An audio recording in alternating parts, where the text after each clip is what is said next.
Hello everyone. तो आज के इस लेक्चर में हम लोग सीखेंगे नरेशन के बारे में। तो हम सभी जानते हैं नरेशन का दो भाग होता है, एक होता है डायरेक्ट स्पीच और दूसरा होता है इनडायरेक्ट स्पीच। तो आगे बढ़ने से पहले हम लोग जानेंगे नरेशन का अर्थ, that means meaning of narration. तो नरेशन जो होता है इसका अर्थ होता है हिंदी में कथन, ओके। और इसका वर्ब फॉर्म होता है नेरेट। इसका वर्ब फॉर्म होता है नेरेट। नेरेट मतलब होता है कहना और नरेशन मतलब होता है कथन। तो नरेशन का दो भाग, एक होता है आपका डायरेक्ट स्पीच और दूसरा होता है इनडायरेक्ट स्पीच। अब ये डायरेक्ट स्पीच होता क्या है और इनडायरेक्ट स्पीच होता क्या है, इसके बारे में हम लोग जानेंगे। डायरेक्ट स्पीच का मतलब होता है जैसा सुनता है वैसा ही हुबहू बोलना, उसको बोलता है डायरेक्ट स्पीच। और इनडायरेक्ट स्पीच का अर्थ होता है जैसा सुनता है उसको अकॉर्डिंग टू द सिचुएशन और टाइम, सिचुएशन और टाइम के मुताबिक बोलना, उसको बोलता है इनडायरेक्ट स्पीच। तो अब हम लोग समझते हैं कुछ एग्जांपल से नरेशन को किस तरह से डायरेक्ट स्पीच से हम लोग इनडायरेक्ट स्पीच में चेंज करते हैं और उसी तरह से इनडायरेक्ट स्पीच से डायरेक्ट स्पीच में किस तरह से चेंज किया जाता है उसके बारे में हम लोग जानेंगे। तो नरेशन हम लोग सीखते क्यों हैं? The question is this. Narration हम लोग इसलिए सीखते हैं क्योंकि हम लोग सेंटेंस को करेक्टली बोल सके और करेक्टली लिख सके, इसीलिए हम लोग नरेशन सीखते हैं। बहुत सारे इंग्लिश स्पीकर्स हैं जो नरेशन का नॉलेज बिल्कुल नहीं है, फिर भी वो लोग इंग्लिश बोलते हैं, लेकिन जो इंग्लिश होता है वो करेक्ट जो होता है उसका सेंटेंस नहीं होता है क्योंकि वो लोग नरेशन को फॉलो नहीं करता है। तो हम लोग आज जानेंगे किस तरह से नरेशन को करेक्टली सेंटेंस में हम लोग यूज कर सकते हैं और किस तरह से हम लोग नरेशन को डायरेक्ट से इनडायरेक्ट चेंज कर सकेंगे और इनडायरेक्ट से डायरेक्ट में। तो एग्जांपल्स है यहाँ पर। For examples I have taken here to make you understand. तो सेंटेंस जो है ये सभी सेंटेंसेस डायरेक्ट स्पीच में है, क्योंकि सेंटेंसेस डायरेक्ट स्पीच में है या नहीं किस तरह से पता चलता है, वो पता चलता है कि इसका जो रिपोर्टेड स्पीच होता है वो इन्वर्टेड कॉमा के बीच में होता है। तो चलिए जानते हैं। सबसे पहले जो ये भाग होता है इसको बोलता है रिपोर्टिंग वर्ब।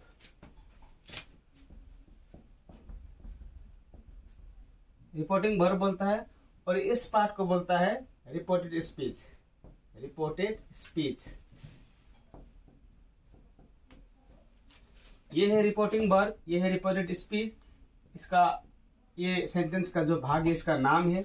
तो इसको रिपोर्टिंग वर्ब क्यों बोलता है? क्योंकि यहाँ पर जो वर्ब दिया है, जो ये सेज वर्ब है, ये कौन सा टेंस में है इसको बताता है। तो अभी ये जो सेज है ये प्रेजेंट आपका टेंस में है, सिंपल प्रेजेंट में है। तो जो इसका ये सेंटेंस जो यहाँ पर दिया गया है ये रिपोर्टेड स्पीच है, ये बोला हुआ बात है और किस समय में बोला हुआ बात है ये यहाँ से पता चलता है। तो पहला वाक्य है he says to me I am a good person, और सेकेंड है जहां पर ही सेड टू मी है और ये जो सेड है ये से का जो है सेकेंड फॉर्म ऑफ वर्ब है, ओके। से का सेकेंड फॉर्म ऑफ वर्ब है। जैसे कि आपका से है तो इसका सेकेंड फॉर्म क्या होगा? सेड होगा, ओके। से का सेकेंड फॉर्म सेड होगा। तो यहाँ पर जो थर्ड सेंटेंस है यहाँ पर ये सेज टू मी, ये भी रिपोर्टिंग वर्ब जो है ये आपका प्रेजेंट टेंस में है और ये सेड टू मी ये जो है ये रिपोर्टिंग वर्ब जो है ये पास्ट टेंस में है। तो यहाँ पर 4 रिपोर्टिंग वर्ब है, 4 रिपोर्टेड स्पीच है, कुल मिला के 4 यहाँ पर सेंटेंसेस है। अब हम लोग यहाँ पर जानेंगे किस तरह से इसको डायरेक्ट से इनडायरेक्ट में हम लोग चेंज कर सकते हैं।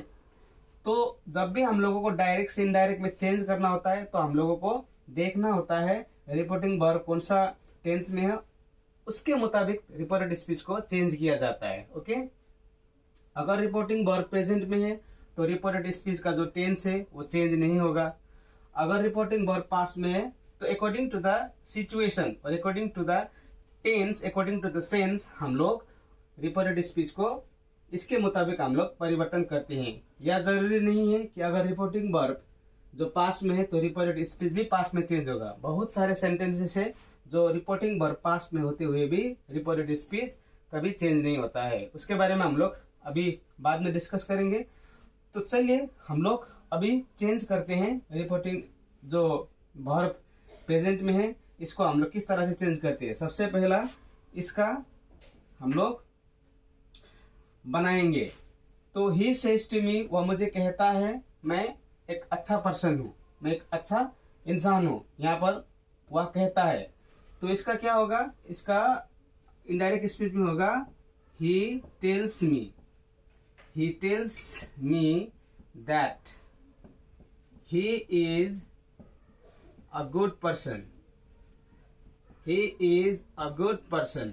अब यहाँ पर जो ये I है ये he में चेंज हुआ है, और जो ये says to है ये tells में चेंज हुआ है, और यहाँ पर बीच में बिल्कुल कुछ भी नहीं है, यहाँ पर मैंने that का यूज किया है, और ये जो am है ये is में चेंज हुआ है। ये कैसे चेंज हुआ है इसके बारे में हम लोग जानेंगे, क्योंकि जो सेज टू है, सेज टू को हम लोग जब डायरेक्ट से इनडायरेक्ट करते हैं तो टेल्स लिखते हैं। अगर आप टेल्स नहीं लिखते भी हैं, अगर आप टेल्स के जगह में सेज टू ही लिखते हैं, तब भी ये सेंटेंस बिल्कुल सही होगा, इसमें कोई मिस्टेक नहीं होगा। फर्क यही है कि हम लोगों को जानना है, फर्क जानना है ये से और टेल में डिफरेंस होता क्या है। से और टेल में कुछ बड़ा डिफरेंस होता नहीं है वैसे अगर देखा जाए तो, से और टेल में कुछ डिफरेंस होता नहीं है। से टू या फिर हम लोग टेल लिख सकते हैं, दोनों का अर्थ अगर हम लोग देखते हैं तो कहना होता है, लेकिन से के बाद हमेशा हम लोगों को टू लगाना होता है, जबकि टेल के बाद डायरेक्ट ऑब्जेक्ट हम लोगों को लगाना होता है। तो से एक इंट्रांजिटिव वर्ब है, टेल एक ट्रांजिटिव वर्ब है, तो आप दोनों में से कोई भी वर्ब यहाँ पर यूज कर सकते हो, लेकिन हम लोगों को याद करना होता है अगर से है तो हम लोगों को टेल टू लगाना है, अगर टेल है तो डायरेक्ट ऑब्जेक्ट यहाँ पर लगाना होता है।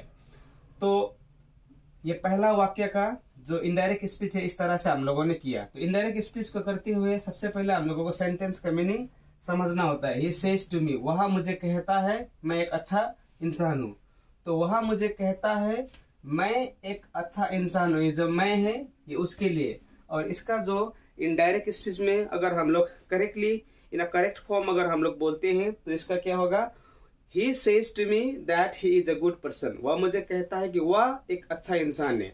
ये मैं जो है यही जो चीज है गड़बड़ कर देता है, क्योंकि अगर मैंने जैसा सुना वैसा बोलूंगा तो जो सुनने वाला है उसको कंफ्यूज हो जाएगा। वह मुझे कहता है मैं एक अच्छा इंसान हूँ, तो ये जो मैं है ये मैं नहीं हूँ अभी, ये जो मैं है ये वो है, क्योंकि वह कहता है वो एक अच्छा इंसान है। ओके, इस तरह से हम लोगों ने पहला जो डायरेक्ट स्पीच था उसको इनडायरेक्ट स्पीच में इस तरह से चेंज किया। अब हम लोग आते हैं नेक्स्ट में आते हैं हम लोग अभी नेक्स्ट वाला वाक्य को किस तरह से डायरेक्ट से इनडायरेक्ट में चेंज करते हैं। ओके, तो अब आएगा हम लोग इस सेंटेंस को किस तरह से करते हैं। He said to me I am a good person। अभी मैंने बोला था अगर रिपोर्टिंग वर्ब पास्ट में है तो रिपोर्टेड स्पीच जो है वो अकॉर्डिंग टू द सेंस हम लोगों को चेंज करना होता है, according to the meaning. Okay, तो यहाँ पर जो है he said to me को आप he said to me भी लिख सकते हो, या फिर he told me, मैं यहाँ पर told me ही लिख देता हूँ, क्योंकि told जो है ये टेल का सेकंड फॉर्म है। जैसे कि said है, ये said है से का सेकंड फॉर्म, उसी तरह ये जो told है ये टेल का सेकंड फॉर्म होता है। he told me that he was a good person, he was a good person।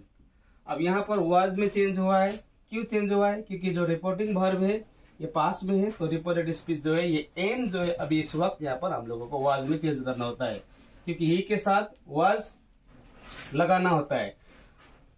तो इस तरह से हम लोगों ने सेकंड सेंटेंस का डायरेक्ट स्पीच को इनडायरेक्ट स्पीच में इस तरह से चेंज किया।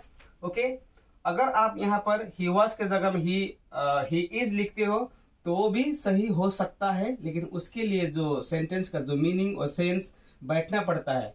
लेकिन एग्जाम में क्या दिया हुआ होता है, he said to me I am a good person का नीचे जो ऑप्शंस में दिया हुआ रहता है, अगर वहां पर वाज है तो आप वाज को टिक कर सकते हो, ये वाला ऑप्शन नहीं है और यहाँ पर इजी वाला ऑप्शन है तो आप उसको चेक कर सकते हो। ओके, तो यहाँ पर जो दैट है ये दैट एकदम होना ही है, ये जरूरी नहीं है, क्योंकि बहुत सारे सेंटेंसेस में दैट का उपयोग नहीं भी किया जाता है।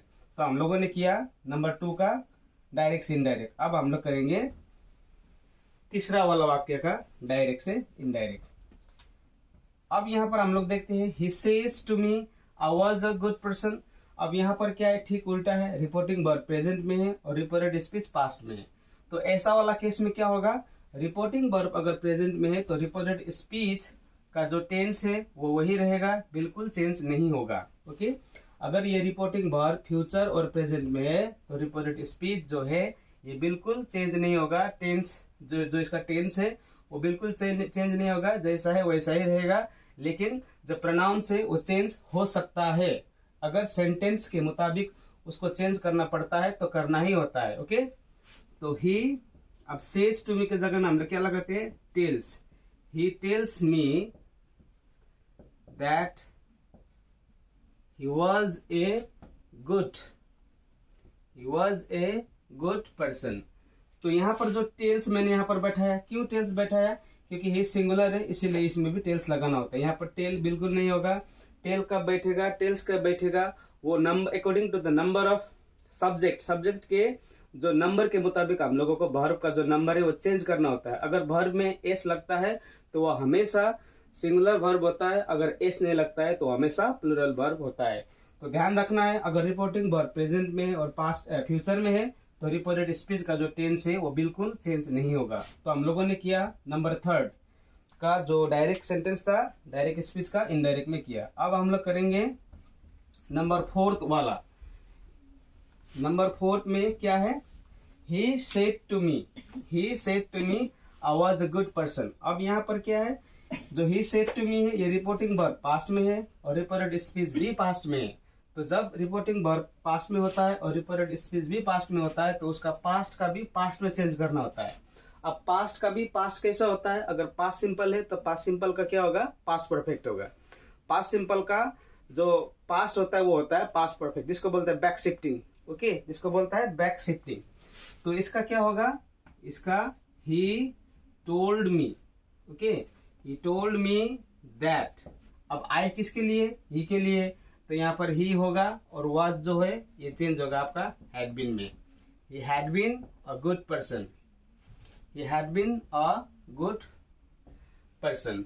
अब जो वाज है यहाँ पर हैड बीन में चेंज हुआ है। ओके, तो अगर रिपोर्टिंग वर्ब पास्ट में और रिपोर्टेड स्पीच भी पास्ट में है तो ये पास्ट दूसरा वाला पास्ट में चला जाएगा। अगर पास्ट सिंपल है तो वो पास्ट परफेक्ट में चला जाएगा।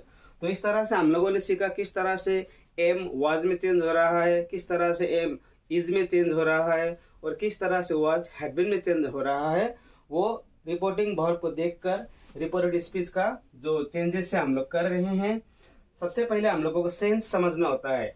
जब हम लोग डायरेक्ट से इनडायरेक्ट स्पीच करते हैं तो हम लोगों को सेंस समझना होता है, आखिर बोल क्या रहा है यहाँ पर। ओके, अगर आप यहाँ पर इस तरह से लिखते हो, टोल्ड मी की जगह में आप सेड टू ही लिखते हो तब भी वो गलत नहीं होगा। हाँ, लेकिन अगर आप ही सेड ओनली लिखते हो, टू नहीं लिखते हो, ही सेड मी, तब वो सेंटेंस पूरी तरह से गलत हो जाएगा। तो हम लोगों ने यहाँ से जाना किस तरह से डायरेक्ट से इनडायरेक्ट करते हैं। तो सिंपल जो सेंटेंसेस था मैंने यहाँ पर लिया आपको समझाने के लिए। अब हम लोग इसे थोड़ा आगे बढ़ेंगे, किस तरह से is am are was were में चेंज हो रहा है और वाज वेयर हैड बीन में चेंज हो रहा है, इसको हम लोग जानेंगे। तो ये पार्ट है रिपोर्टिंग वर्ब, ये रिपोर्टेड स्पीच है। नेरेशन का जो दो भाग है, डायरेक्ट स्पीच और इनडायरेक्ट स्पीच। अभी मैंने बताया नेरेशन हम लोग सीखते क्यों हैं, नेरेशन का क्या इंपॉर्टेंस है। तो अब हम लोग इससे थोड़ा एडवांस लेवल में बढ़ेंगे।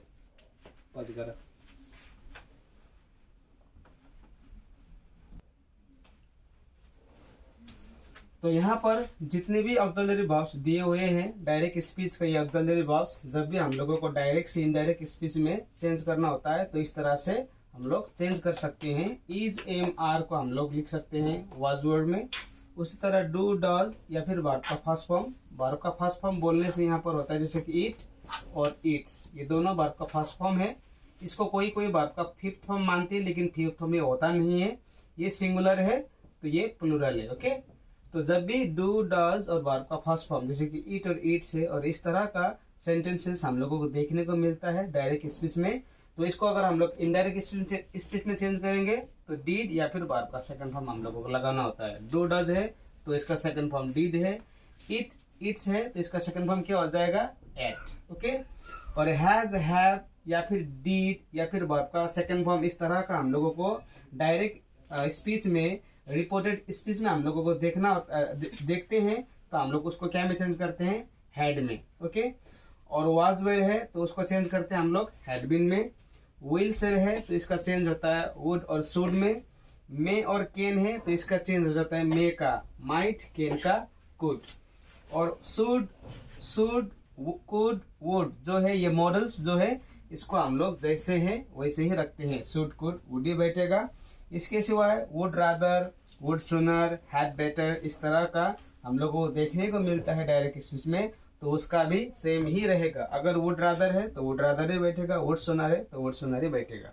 तो इस तरह से डायरेक्ट स्पीच का जो ऑक्सिलरी वर्ब्स है इनडायरेक्ट स्पीच में हम लोग इस तरह से लिख सकते हैं। तो देखना होता है वहां पर सेंटेंसेस में आखिर किस तरह से कौन सा ऑक्सिलरी वर्ब्स का उपयोग हुआ है। इसे छोड़कर हम लोगों को सेंटेंस का जो 5 टाइप्स है उसको भी जानना होता है, 5 टाइप्स में क्या क्या होता है।